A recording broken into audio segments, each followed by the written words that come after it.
Prime Minister Andrew Holness recently extended appreciation to CARICOM for what he describes as an unwavering support after the passage of Hurricane Melissa, one of the most powerful hurricanes or the most powerful hurricanes to hit Jamaica. In October of 2025, Hurricane Melissa devastated parts of the island, to which countries around the world responded. Now, the Prime Minister, during his address to CARICOM, registered his heartfelt thanks for the people who have fought through tough times in a bid to rise again but stronger. Here are the sentiments expressed by the outgoing CARICOM chairman, who also made full use of the opportunity to say thanks again. Outgoing chair of CARICOM, Jamaica's Prime Minister Andrew Holness, while speaking to Caribbean leaders and diplomats, took the time out to give testimony of how the country managed during and after the 2025 catastrophic Hurricane Melissa. A visitor not welcomed to the shores of Jamaica, but nevertheless the impact is still being felt months after. This was the strongest hurricane that the earth could produce hit Jamaica. And as bad as it was, though, right? You know, God is always looking out for us, because that's the only thing I could say. If not giving us more than we can bear. So he must know what our capacity is. Our Prime Minister all too happy and proud to speak of the resilience of the Jamaican spirit, as well as the relief efforts and the government's response for its people. Heartwarming, though, the spoken words of many Jamaicans who understood things could have been far worse.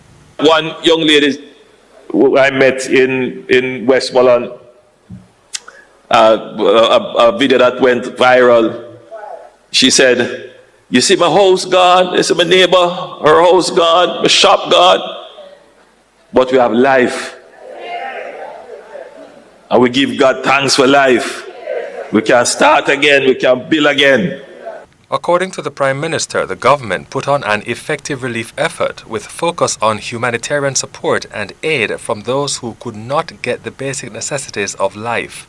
The limitations soon exposed, allowing for appreciation to again be deposited. The JDF was very helpful, but we didn't have enough airlift. Thankfully, the Americans came in, and we were able to get heavy lift from them. And other private persons took in their aircrafts as well, and that was very helpful. Many countries came to our aid immediately, including many CARICOM countries. I would say, Minister, I don't want to name and then I leave out any, but almost all CARICOM countries contributed in some way. Commendation, though, particularly for Guyana, Barbados, and the many others gifting cash or kind, time and labor, building materials, containers, and those that were filled with food and also field materials for critical care. Gratitude is a must. So we give thanks for our brothers and sisters in CARICOM for coming out and stepping up in the way they have to support us. These comments are fitting because Melissa is now officially tied as the strongest Atlantic hurricane ever recorded. The 252 wind gust that is described to have shattered every instrument record. The findings published a few days ago, February 25, and it was a catastrophic storm. The full destruction still being measured across Jamaica and the Caribbean. The known fatalities linked to Hurricane Melissa across the Caribbean include 45 in Jamaica, 43 in Haiti, 4 in the Dominican Republic, and 1 in Cuba, for a total of 95 confirmed deaths. The storm affected more than 5 million people across the region, according to the United Nations. For CVM News, I'm Damon Phillips.